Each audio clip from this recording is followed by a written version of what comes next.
네, 지역의 이슈를 속 시원히 풀어보는 헬로우 이슈토크 시간입니다. 이번 시간에는 지난번 시간에 이어서 수도권 단체장들의 조기 대선과 관련된 행보, 움직임 관련 이야기를 더 해보도록 하겠습니다.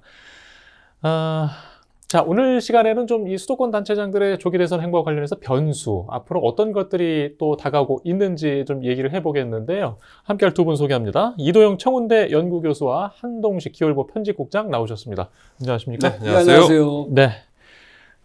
지난 시간에는 이제 오세훈 서울시장 또 유정복 인천시장 위주의 얘기를 좀 더 했다고 하면 오늘은 김동연 경기도지사를 비롯한 야권 관련 또 인사들의 이야기도 좀 해보도록 하겠습니다.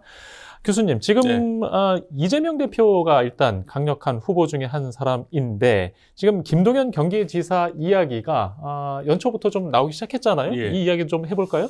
김 지사가 과거에 신중하고 말을 아끼는 모습과 달리 올 초부터 좀 다른 모습, 면모를 보이고 있습니다. 지난 트럼프 취임식이었었죠. 여느 정치인들이 다 트럼프 취임식에 참석하기 위해서 미국 뉴욕으로 날아갔습니다만은 김 지사 미국이 아닌 경제올림픽이라는 스위스 다보스 포럼에 참석하는 모습을 보였는데요. 저는 탁월한 정무적 판단 그리고 잘한 결정을 생각합니다.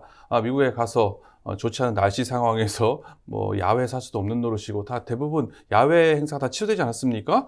이런 상황에서 오히려 경제 전문가 어필할 수 있고 남들 다 보지 않은 또 경제 전문가로서 경제부총리까지 했던 김 지사 입장에서는 아주 잘한 결정이고 또 경기도 그리고 경제적인 효과를 누릴 수 있는 측면에서는 잘한 판단으로 드는데요.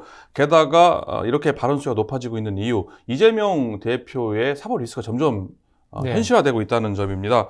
이러면서 차기 대권 주자로서 자신의 입지를 다지기 위한 몸풀기 행보라고 볼 수가 있는데요. 앞으로 김동연 지사의 대권 주자로서의 행보 점점 더 본격화될 것으로 예측되는 부분입니다.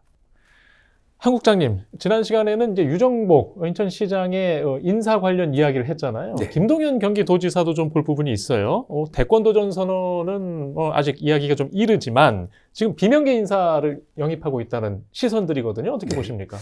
예, 아무래도 이재명 대표의 리스크 상당히 좀 많이 나오고 있죠. 그리고 또 당내에서 이재명 1극 체제 극복하기 위해서 비명계를 중심으로 움직임이 활발한데요. 그 중에서도 아무래도 김동연 경기지사가 가장 활발한 움직임을 보이지 않나 이렇게 보여집니다. 최근에 이재명 대표를 향한 이 거친 말, 쏟아내는 것은 물론이고요. 최근에는 이 당내 반 이재명계 인사인 친문 인사들을 대거 끌어모으면서 이 조기 대선 가능성을 염두에 둔 이런 대비에 나서고 있지 않나 이렇게 보여집니다. 대표적으로 보면요, 최근에 경기도 경제과학진흥원 이사장이 인재근 전 의원을 영입했는데요. 삼선을 지낸 전 의원은 민주당 내 운동권 대부로 알려진 고 김근태 전 열린우리당 의장의 부인이고요. 지난 총선에서 이 다선 의원 용태 압력에 밀려서 불출마를 선택했습니다. 이에도 전해철 그리고 고영인, 윤준호 그리고 김민철 이런 전직 국회의원들 이분들이 다 이 친문계라고 할 수 있는데요. 이런 정무 라인들을 강화하는 건 역시 조기 대선을 염두에 둔 그런 부분으로 좀 해석되고 있습니다. 이 당 안팎에서 이렇게 그 정무 라인을 이렇게 강화하고 있지만 이분들에 대한 전문성에 대한 문제도 제기되고 있고요. 아무래도 이제 그 김 지사가 이재명 대표와의 차별성 강조하고 있는데요. 그럼에도 이 정치권에서 김 지사를 보는 시각, 경제 전문가라고 보는 시각은 있지만 차기 대통령감이냐 이런 부분에서는 여러 가지 의문은 나오고 있는 건 사실입니다. 예. 네. 이렇게 관심이 좀 늘고 있는 상황에서 아까 말씀하신 그 발언들을 좀 더 얘기를 해보면 지금 이제 이재명 대표가 지금 관련해서 다뤘던 52시간제, 주 52시간제 반도체법에 대해서도 김동연 지사가 좀 다른 시각의 발언들을 내놨고 또 사법 리스크 관련 시각에 대해서도 언론이 받아서 보도를 하고 있고 지금 이 발언들이 어떤 영향을 앞으로 줄 거라고 보십니까? 이재명 대표 이런 발언의 의도는 물론 있다고 볼 수가 있는데요. 여기에 대해서 이제 김 지사가 이제 반대 대립각을 세우는 의견을 내놓고 있지 않습니까? 이게 이제 기존에 있는 민주당 지지층에 어떤 영향을 미칠까도 한번 생각을 해봐야 되는데요. 당원들, 지지자들에게는 좋지 못한 평가를 받을 게 명약 관화하다 볼 수가 있습니다. 한국장님 말씀하신 것처럼 일극체제 하에서 이재명 대표에 대한 비판 자체가 어떻게 보면 김동연 지사에게는 마이너스적인 요소가 있는데요. 하지만 민주당 지지율이 점점 하락하고 있는 상황이고요. 또 보수층이 결집하고 있는 상황에서 중도, 부동층의 여론, 표심을 잡기 위한 불가피한 김동연 지사의 전략적인 판단이라고 볼 수가 있습니다. 만약 이 대표가요, 2심에서 당선 무효형에 해당하는 형을 선고받았을 때 민주당 상당히 난처하게 되는 입장 아니겠습니까? 이런 상황에서 지지율이 더 떨어지게 되고 민심이 악화됐을 경우에 과연 이 대표 카드로 계속 갈 수 있겠느냐, 대선으로 갈 수 있겠느냐에 대한 고민의 부분이 있습니다. 이때 바로 이제 플랜 B가 수면 위로 올릴 수밖에 없는 상황인데요. 김 지사 입장에서 이때가 적기라고 볼 수가 있습니다. 그때를 위해서는 자신의 지금 당장에는 민주당 지지층한테는 비판을 받거나 좋지 않은 모습이 나온다 하더라도 지금과 같은 발언을 통해서 자신의 존재감 그리고 중도층에 대한 지지를 이끌어내는 효과를 누리면서 대권 주자로 자리매김하기 위한 큰 그림이다라고 볼 수가 있기 때문에 김동연 지사, 이재명 대표의 대립각 어떻게 보면 김동연 지사 입장에서는 당연한 과정이라고 볼 수 있을 것 같습니다. 예.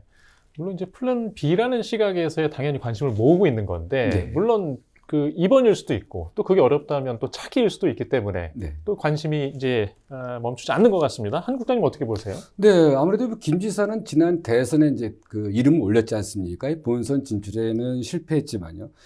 그런데 김동연 지사가 플랜 B가 될 수 있겠느냐 하는 부분은 상당히 좀 의문입니다.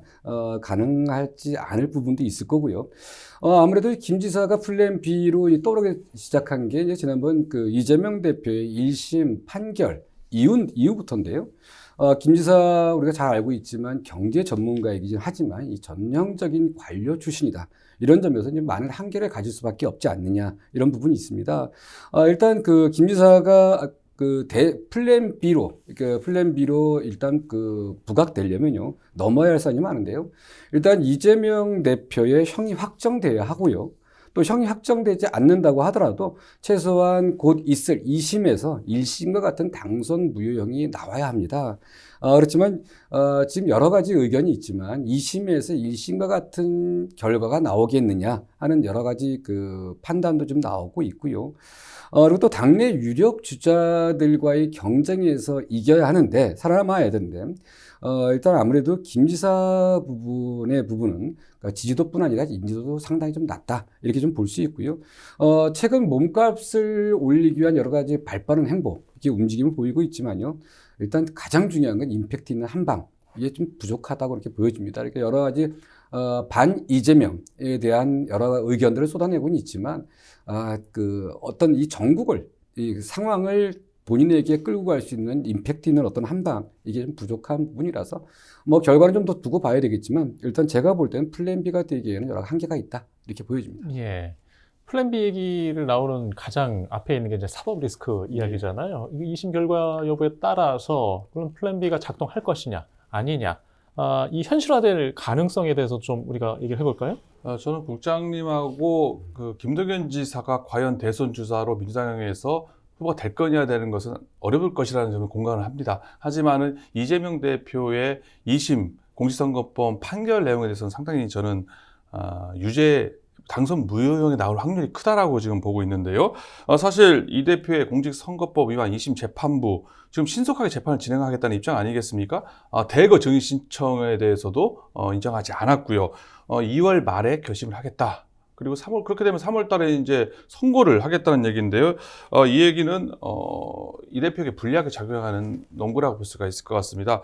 이 대표 측이 신청한 위헌법률 심판이 지금 신청을 했는데요. 이 역시 저는 인용되기는 어려울 거라고 생각을 합니다. 2021년에 헌재에서 만장일치로 합헌 판결이 나온 사안이고요. 최종 물론 2심 결과 선고를 봐야 되겠습니다만은 1심처럼 당선 무효형에 해당하는 형을 선고받을 확률이 크다라고 생각을 하는데요. 문제는 상고심이 남아있다는 점입니다. 2심 판결이 확정 판결 아니지 않겠습니까? 네. 그러다 보니까는 상고를 하게 되면 무죄 추정의 원칙에 의해서 이재명 대표는 사실 출마하는데 문제가 없습니다. 지금 633 원칙에 하더라도요. 뭐 설령 벚꽃 대선, 장미 대선이라 하더라도 대법원 최종 확정 판결까지는 거의 6월 말이나 7월까지 가야 되는 상황이기 때문에 그것도 633 원칙이 지켜졌을 때 이재명 대표 입장에서는 난 문제 없다. 설령 2심에서도 유죄가 나왔다 하더라도 뭐 대선 출마 저는 강행할 거라고 생각을 하고요. 물론 지지율이 변수입니다. 얼마만큼 이재명 대표한 지지율이 얼마큼 나오느냐가 정말 바닥을 친다고 하면 못 나올 수 있겠지만 어느 정도 지지율이 받쳐준다. 뭐 이재명 대표 대법원 판결도 지금 나오지 않은 상황이다. 나는 대선 출마하겠다라고 강행할 확률이 크다라고 저는 생각을 합니다. 예. 한 국장님은 다른 시각의 의견 있으신가요? 예, 저는 그렇습니다. 지금 이재명 대표가 2심에서 무죄가 나오지 않는 상황에서는 사법 리스크 갈 수밖에 없다. 지금 저희가 이제 상고심도 있고 어떤 무죄 추정의 원칙이라고 하지만 일단 국민적 정서가 그렇지 않다는 거죠. 제일 중요한 거는 지금 보수와 진보 쪽 양측의 대략적 보면 한 30%씩 가져간다고 보고 일단 중도층이 한 40% 정도에 상당히 두텁게 차지하고 있는데 근데 이 40%의 중도층의 의견을 어떻게 우리가 끌어갈 것이냐. 이게 아마 이번 조기 대선이 치러질 경우에 가장 중요한 관건이지 않을까 이렇게 보여집니다. 근데 지금 현재 이재명 대표가 갖고 있는 이 사법 리스크뿐 아니라 최근에 계속 얘기되고 있는 말바꾸기라든가 여러 가지 이제 이런 부분 때문에 국민적 비호감을 갖고 있다. 이런 부분인데 일단 과연 이게 만약에요.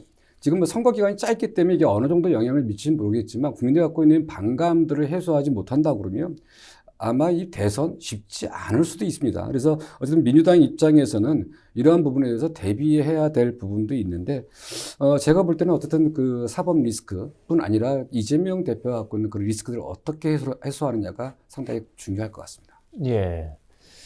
자, 다음은 일단 지금 언급하고 있는 잠룡들의 어떤 소득 정책을 좀 비교해서 보는 질문도 좀 저희가 준비했습니다.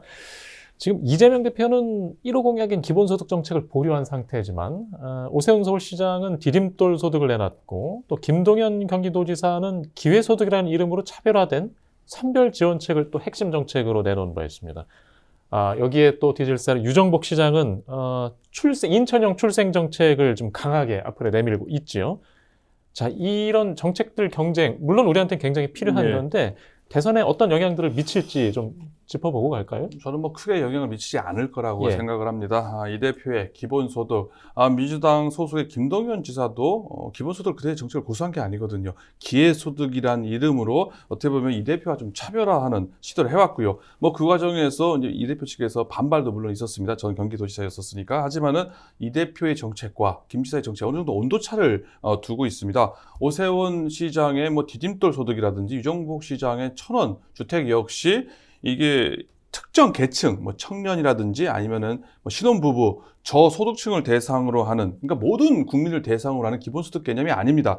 기본 출발점부터 다르다는 점에 있어서 본질적으로 다르다. 즉, 단체장으로서 어느 부분에 방점을 두고 어떻게 지원을 촘촘히 하느냐의 문제지 이게 꼭 대선으로 연결된다.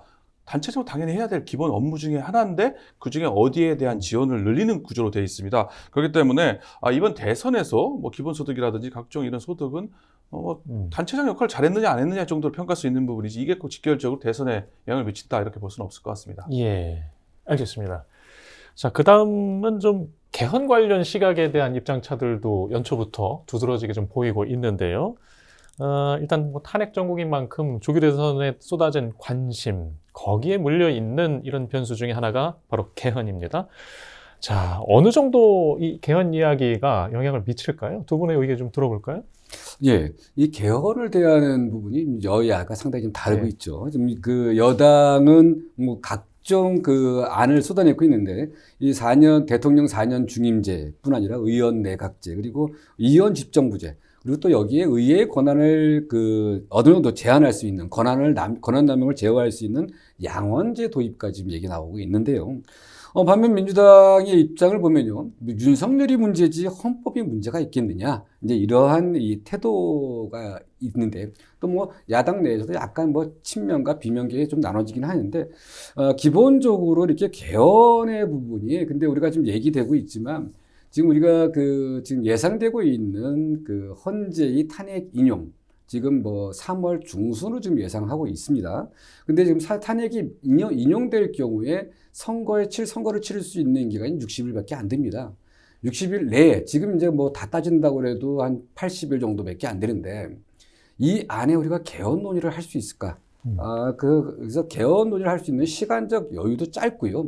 이거를 같이 뭐 국민투표랑 같이 하겠다? 이것도 쉽지 않은 문제입니다. 그래서 지금 현재 나오는 이 개헌 논의가 이 전국 타개용이라든가 아니면 전국 주도권을 잡겠다? 이런 부분이지, 이 개헌 논의가 조기 대선에 큰 영향을 미치지 못할 것이다. 이렇게 보여집니다. 예.